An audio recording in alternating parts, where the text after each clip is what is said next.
हमारे मन का हम कार्डियोग्राम निकाल रहे हैं, हम अपने मन का सीटी स्कैन करना चाहते हैं, हम ही अपने मन का संशोधन करना चाहते हैं कि सच में मेरा मन कैसा है। कितना विचित्र हमारा मन और हमारे मन के विचार होते हैं। और इसीलिए आज हम अपने ही मन से, अपने ही विचारों से, हमारे स्वयं के आचारों से ही आज हमें और दुनिया में कोई दुखी बना ही नहीं सकता है। ये जो भी सुख और दुख है ना, ये हमारे मन के आधारित होता है। हमारे सोच के ऊपर ही सुख दुख बन जाता है और दुख सुख बन जाता है। मैं आपको एक छोटा सा उदाहरण देता हूं। देखिए, एक लड़का था और उसे बुखार चढ़ने लगा। 1 डिग्री से 2 डिग्री हुआ, 2 से 3 डिग्री हुआ। किसी ने पूछा क्या हुआ इस बेटे को, तो जवाब मिला कि इसको बुखार आ गया है, इसकी तबीयत बिगड़ रही है। तबीयत बिगड़ रही है, टेंशन हो रहा है कि 1 से 2, 2 से 3 डिग्री हो चुका है।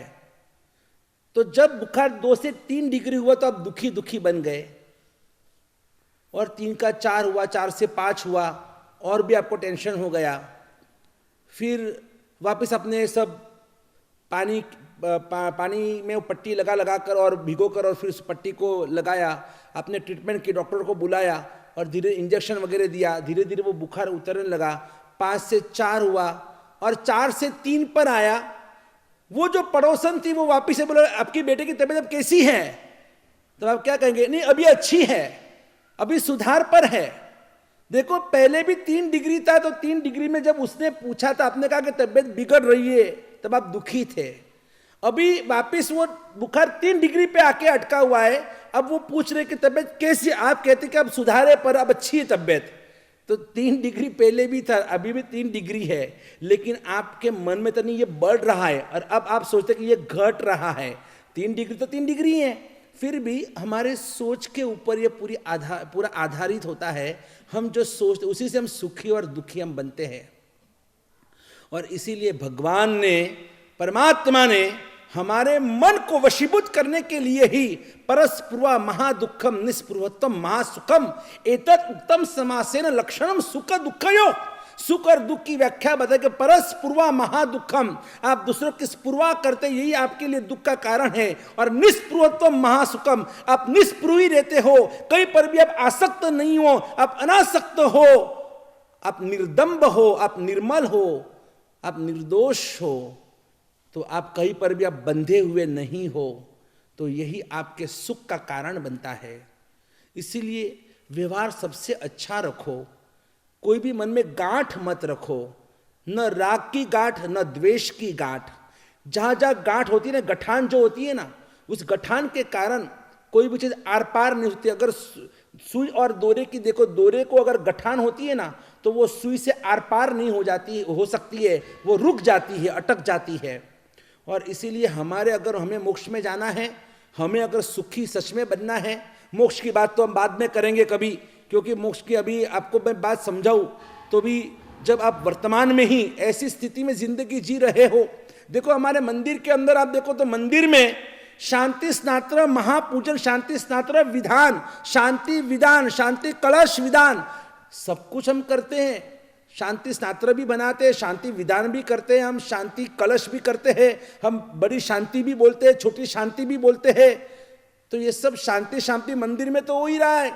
लेकिन मंदिर में शांति स्नात्र पढ़ाना बहुत आसान है, लेकिन अपने घर में शांति से जिंदगी बितानी, शांति से रहना, दूसरों को शांति देना, ये बहुत मुश्किल काम है।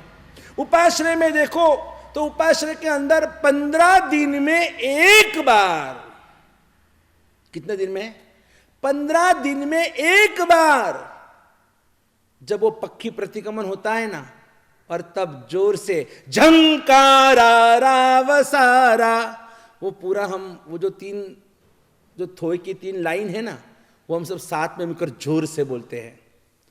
यानी उपाश्रयों के अंदर 15 दिन में एक बार झंकारा रा, और आपके घर में एक दिन में 15 बार झंकार आ रहा होता है। शांति से क्यों नहीं रह सकते हम? अपने ही लोगों शांति से हम नहीं रह सकते हैं। कभी पत्नी के साथ कचकच होती है, बेटे के साथ कचकच होती है, बेटी के साथ कचकच होती है, सबके साथ कचकच कचकच और किटकिट करके रहते हैं। क्या मतलब है ऐसी जिंदगी जीने का? कल के प्रवचन में हम यही तो देख रहे थे, सोच रहे थे कि हमारा कैलकुलेशन कितना भयंकर चल रहा है। हम जिस पैसे के लिए आहार छोड़ने को तैयार थे, आज हम वापस उस पुत्र के लिए पैसा छोड़ने को तैयार। और हम रुके हुए थे कि डॉक्टर ने कह दिया है कि 2 में से 1 जीव बच सकता है, या तो माँ बच सकती है या बेटा बच सकता है, 2 में से आपको किसको बचाना है? तो वो क्या सोचता है? अरे आप क्या सोचेंगे बताइए ना?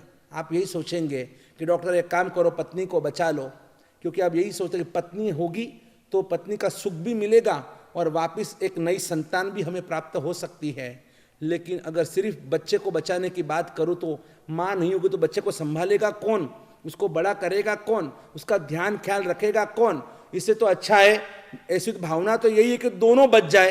लेकिन अगर डॉक्टर साहब मना कर रहे तो मैं तो पत्नी को बचाने के लिए ही मैं डॉक्टर को कहूँगा, और यही तो हम करते हैं। हाँ, क्योंकि आपने तो कसम खाई है ना, जिएंगे साथ में और मरेंगे साथ में, है ना? बिल्कुल सही ना? आपने यही कसम खाई है, सप्तपदी में आप 7 पद साथ में चले। आपने जो फेरे फिरे आपने प्रतिज्ञा ली है, लेकिन आज ऐसा दिख नहीं रहा है। शादी के वक्त, शादी के पहले तो बड़ा प्रेम जता रहे थे, आज वो प्रेम कहां गया आपका प्रेम? आज तो ऐसी हालत हो गई है कि हमारे लोगों में इतना अफेयर बढ़ गया है कि हमारे परिवारों के अंदर, हमारे लोगों में अब घरवाली अलग ने बाहर वाली अलग। शर्म आती है मुझे ये सब प्रवचन में कहने के लिए कि आज हम कितने निकम्मे बन चुके हैं, कि हमारे में इतनी वासना भड़क चुकी है कि हम लोग अपने पत्नी के साथ, अपने पतियों के साथ भी हम वहां पर हम अपनी एक विश्वास हम नहीं रख सकते हैं। यानी हमारे बीच में भी अविश्वास की दरारें हो चुकी हैं, दीवारें खड़ी हो चुकी हैं। और इसीलिए तो आज देखो लगभग 2-3 घर के बाद या तो लड़की वापस अपने मायके आई है, या तो फिर ससुराल छोड़कर चली गई है, या तो डिवोर्स के केसेस बढ़ गए हैं। आजकल तो इतना इजी हो चुका है, नहीं जम रहा है बेटा घर पे आ जा, रीमैरिज रीमैरिज रीमैरिज। एक भाव में कितने भाव करने के, एक भाव में कितने भाव। और इतना सब कुछ होने के बाद भी हमारे गुरुदेव कहते थे, आ हैया फूटाने वैराग्य नती थतो। वैराग्य इतना होने के बाद भी, इतना निमित्त मिलने के बाद भी सामने वाला धोखा दे रहा है, सामने वाला फंसा रहा है, और तो भी आपको वैराग्य नहीं होता है। ए चल छोड़, नहीं रहना मुझे संसार के अंदर, ये संसार को लात मारकर निकल गया। नहीं, आपको ये भावना भी नहीं आती है। वो स्वामी समर्थ थे, जब शादी के चोरी में बैठे बैठे भी है ना, वो भटजी बुआ ने कहा, शिव सावधान, वो सावधान, वो बार बार सावधान सावधान बोलते। तो वो शादी के चोरी में बैठे बैठे फेरे फिरने बाकी हैं, और उनको मन में हुआ ये मुझे बार बार सावधान सावधान कर रहे, नहीं नहीं सच में मुझे अब इस संसार में नहीं रहना है। और स्वामी समर्थ बन गए कि जिन्होंने कितनों का उद्धार किया। ये होता है वैराग्य। निमित्त मिलते ही आपकी आत्मा जागृत हो जाए और सब कुछ छोड़कर निकल जाए। कम से कम और कुछ नहीं तो कम से कम आपके घर में, संसार में भी रहे, शांति से जिंदगी क्यों नहीं जी सकते हैं?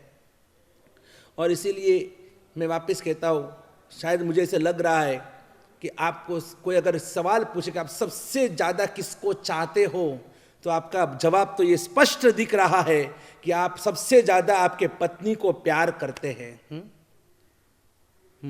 माँ बाप तो नदी नाला ने 68 तीरथ घरवाली, कि माँ बाप तो नदी नाले हो गए। आज तो आप सबसे ज्यादा पत्नी के लिए आप बाकी सबको छोड़ने को तैयार हो जाते हैं, चाहे माँ बाप को भी छोड़ना हो, बेटे को भी छोड़ना हो, बेटी को भी, सब, लेकिन मुझे मेरी पत्नी चाहिए। सबसे ज्यादा आप प्यार करते हैं पत्नी से। लेकिन याद रखना, जब शादी के पहले जब किसी ने आपको पूछा था व्हाट इज लाइफ, तब आप कहते थे कि वाइफ इज लाइफ। और आज की हालत शादी के कुछ सालों के बाद, जहां पर प्रेम, प्यार, लागनी, वात्सल्य, हूंफ ये सब बढ़ना चाहिए, और उसकी जगह पर आज अगर कोई पूछता है कि व्हाट इज वाइफ, तो आज लोग कहते हैं कि नाउ वाइफ इज नाइफ, यानी वो तो एक अभी छुरी है जो शांति से मुझे जीने ही नहीं देती है। एक वक्त का आपका जवाब था वाइफ इज लाइफ, आज बोलते हैं वाइफ इज नाइफ। कितना बदल गया, आपका व्यवहार कितना बदल गया। क्या सोचकर आपने शादी की थी, या क्या सोचकर आप शादी कर रहे हो या करना चाहते हो। लक्कड़ का लड्डू खाया वो भी पछताया, और नहीं खाया वो भी पछताया। जब बेटी की शादी होती है ना, बेटी की शादी होती है और शादी के समय पर सब रो रहे हैं, सब चिल्ला रहे, सब एक दूसरे को पकड़ पकड़ कर बिलक बिलक कर रो रहे। वो माँ बाप कहते कि बेटा तेरे बिना नहीं चलेगा, तेरे बिना तू चली जाएगी, फिर हमारा क्या, तू चली जाएगी हमको अच्छा नहीं लगेगा, तू तो हमारी एक कालजा की कोर है, तू तो हमारी चांद जैसी, हमारी एकदम कितनी नाजुक नमनी तू हमारी बेटी है। क्या क्या आप कहते थे कि कहा तो होगा ना, आपने सबने कहा तो होगा ना। या आप भी किसी को शादी कर कर लेके आए हैं तो तब आपने भी तो वो दृश्य देखा तो होगा ना। वो बेटी भी रो रही है और माँ बाप भी रो रहे, वो भाई भी रो रहा है, उसकी बहन भी रो रही, सब रो रहे। और इस स्थिति के अंदर जब माँ बाप कहते कि बेटा तेरे बिना हमको अच्छा नहीं लगेगा, तू छोड़ के जा रही है हमको, तू आज तेरे माँ बाप का घर छोड़कर जा रही है, तेरे बिना हमको बिल्कुल अच्छा ही नहीं लगेगा। और सब पूरा दृश्य देख रहे कि कितना प्यार, कितना प्यार। और ऐसी स्थिति में वो जो बेटी है, वो बेटी अपने माँ बाप का दुख, उससे अब वो दर्द सहा नहीं जा रहा है। और वो बेटी ने अचानक सबके बीच में उसने कहा एकदम चुप, कोई नहीं रोएगा, बस अब कोई नहीं रोएगा, सब शांत हो जाइए, मुझे कुछ मेरे मन की बात करनी है। तो सबने पूछा क्या हुआ बेटा, एकदम क्या हुआ। तो और उस समय वो बेटी सबके बीच में ऐलान कर रही है, देखो आप सब जो भी यहाँ पर जितने भी मेहमान यहाँ पर आए हैं, सब देख रहे हैं कि मेरे माँ बाप को मेरे ऊपर कितना प्यार है, वो मेरे बिना एक क्षण भी नहीं रह सकते हैं, वो कितना फुट फुट कर रो रहे हैं। और इसलिए भले मेरी शादी हो चुकी है, लेकिन मेरे माँ बाप खुद कहते हैं बेटा तेरे बिना में अच्छा नहीं लगेगा, तू अगर तेरी शादी हो तू चली जाएगी फिर हम क्या करेंगे। वो बेचारे कितने कितने विलाप कर रहे हैं। और इसीलिए मैं डिक्लेयर करती हूँ, मैं ऐलान करती हूँ कि अब भले मेरी शादी हो चुकी है, लेकिन मैं मेरे माँ बाप को छोड़कर अब मैं कहीं नहीं जाऊंगी, मैं ससुराल नहीं जाऊंगी, मैं तो मेरे मायके में ही रहूंगी। बोलो माँ बाप कितने खुश होंगे बताइए। तब तो माँ बाप कहेंगे अरे नहीं नहीं बेटा तूने क्या अनर्थ कर दिया, नहीं नहीं तुझे तो ससुराल में जाना है। पापा तुम तो कह रहे, तो मम्मी तुम तो कह रही थी अभी कि तेरे बिना हमको अच्छा नहीं लगेगा, आप इतने फुट फुट कर रो रहे थे। अरे नहीं नहीं ये देखो पूरे आंसू मैंने पोंछ लिए, अब मैं नहीं रोऊंगी, क्योंकि तू जा यहां से, जा तू जा।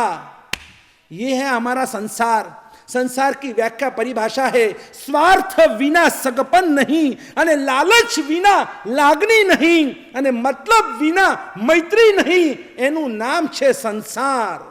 वापिस दोहराता हूं, जहां लालच के बिना लागनी नहीं हो सकती है, जहां मतलब के बिना मैत्री नहीं हो सकती है, जहां स्वार्थ के बिना सगपन नहीं हो सकता है, उसी का नाम है संसार। स्वार्थ है तब तक ही रिलेशन, तब तक ही सगपन है, जहां लालच है तब तक ही लागनी है, और जब मतलब है तब तक ही मैत्री है। उसके बाद सब कुछ खत्म, सब कुछ खत्म। जैसे गन्ने का रस निकालते हैं और रस निकालने के बाद पूरा रस निकल चुका है, फिर उस गन्ने को, उस ऊस को, उस शुगर केन को कहां डाला जाता है, कहीं रखा है, उसको कचरे की डिब्बे में फेंक दिया जाता है। जब तक हमारे में रसकस है ना, जब तक हम कमा रहे हैं, जब तक हमारे में रूप है, जब तक हमारे में शक्ति है, जब तक हमारे पास संपत्ति है, जब तक हमारे पास सत्ता है, तब तक हमारी वैल्यू है। बाकी एक बार ये सब कुछ खत्म होने के बाद कोई हमारे सामने देखने को तो क्या, हमें रखने को भी तैयार नहीं होंगे। 200 कई न कमाए और डोसी खाटले बेसी खाए, अरे भूंडो मरिया न जाए, अरे घर मोकलू न थाय। सच्चाई में लिखा है महापुरुषों ने कि परिवार वाले क्या सोच रहे, जो माँ बाप ने इतना कमा कर दिया, घर उनके नाम का, दुकान उनके नाम की, इतना करोड़ 2 करोड़ 5 करोड़ की जायदाद आपको दी, और आज वही बूढ़े माँ बाप आज घर के अंदर एक कोने में पड़े पड़े, और उनके लिए बच्चे सोचते हैं क्या 200 कई न कमाए અને આ ડોસી ખાટલે બેસી ખાય અને આ ભૂંડો મરીએ ન જાય અને આ घर मोकड़ू न थाय। ये घर कब खाली होगा, ये बुढ़ा बूढ़ी मर जाने चाहिए, इनको अनाथ आश्रम वृद्धाश्रम में भेज देना चाहिए, क्या जरूरत है इनको ये घर में रखकर। अभी ये हालत में हम जी रहे। इंसान सबसे ज्यादा किसको प्यार करता है, वापिस दोहराता हूं, वापिस पूछता हूं आपको, तो आपका जवाब यही होगा, सबसे ज्यादा इंसान अपनी पत्नी को प्यार करता है। लेकिन इससे भी एक 4th स्टेप में आगे बढ़ना चाहता हूं। पति पत्नी का टॉपिक तो बहुत बड़ा है, ये संसार का टॉपिक बहुत बड़ा है, लेकिन मैं आपको और एक स्टेप आगे बढ़ाना चाहता हूँ। समझ लो कि आप आपके पत्नी के साथ रसोड़े में आप खाना खाने को बैठे हैं और खाना खाते अचानक गैस सिलेंडर फट गया, हाँ, आग लग गई या धरती कंप आ गया। बोलो ऐसी स्थिति में आप आप सच्चे दिल पे हाथ रखकर जवाब देना कि आप सबसे पहले आप घर से बाहर निकलेंगे, भागेंगे, या पहले पत्नी को पहले आप भगाएंगे? क्या करेंगे? सच सच बोलना। आखिर जवाब तो यही होगा कि सबसे पहले हम पहले भागेंगे और फिर हम पत्नी को आवाज लगाएंगे। वो बची तो ठीक है, लेकिन हम पहले अपना देखेंगे। मैं तो बच गया, पहले हम भाग जाएंगे, हम अपने आप की जान, खुद की जान बचाने की कोशिश करेंगे। क्योंकि इंसान सच में किसी को भी ज़्यादा नहीं चाहता है। न उसको खाना, न तो वो खाना चाहता है, न वो पैसे को चाहता है, न वो पुत्र को चाहता है, न वो पत्नी को चाहता है, न अपने बेटी को चाहता है, न वो किसी को नहीं चाहता। इंसान सबसे ज़्यादा अपने आप को चाहता है। नहीं बस और मैं अपने आप को बचाने के लिए, मैं अपने आप को सुखी करने के लिए ही मैं प्रयत्नशील होता हूं। मुझे लगता है कि पत्नी से सुख मिलता है इसलिए पत्नी अच्छी लगती है, पुत्र से सुख मिलता है इसलिए वो अच्छा लगता है, पैसे से सुख मिलता है इसलिए पैसा अच्छा लगता है, मोबाइल से सुख मिलता है इसलिए मोबाइल अच्छा लगता है। लेकिन जब मालूम पड़े ये मेरे कुछ काम के लिए मुझे सुखी नहीं कर सकते, हम मोबाइल को भी छोड़ देते हैं, पैसे को भी छोड़ देते हैं, हम पुत्र को भी छोड़ देते, पत्नी को भी छोड़ देते हैं, हम सब कुछ छोड़ देते हैं। हम सिर्फ अपनी जिंदगी बचाने के लिए ही हम प्रयत्नशील होते हैं। हम इतने निकम्मे, इतने स्वार्थी हैं। आज सोचना, आज रात की आपकी नींद हराम हो जानी चाहिए कि सच में मैं ऐसा हूं। सोचिए आप। बाकी और भी ये पुण्य, पाप और सुख दुख के लिए हम आगे स्वाध्याय करेंगे। आप कर्मी बाप कर्मी के लिए आगे हम और भी हम डेप्थ में जाएंगे। जय गिरिराज, जय आदिनाथ, जय गुरुदेव। बोलो पूज्यपाद वर्तमान गच्छाद्व आश्रम दौलत सागर सुरेश्वर जी महाराज की जय हो।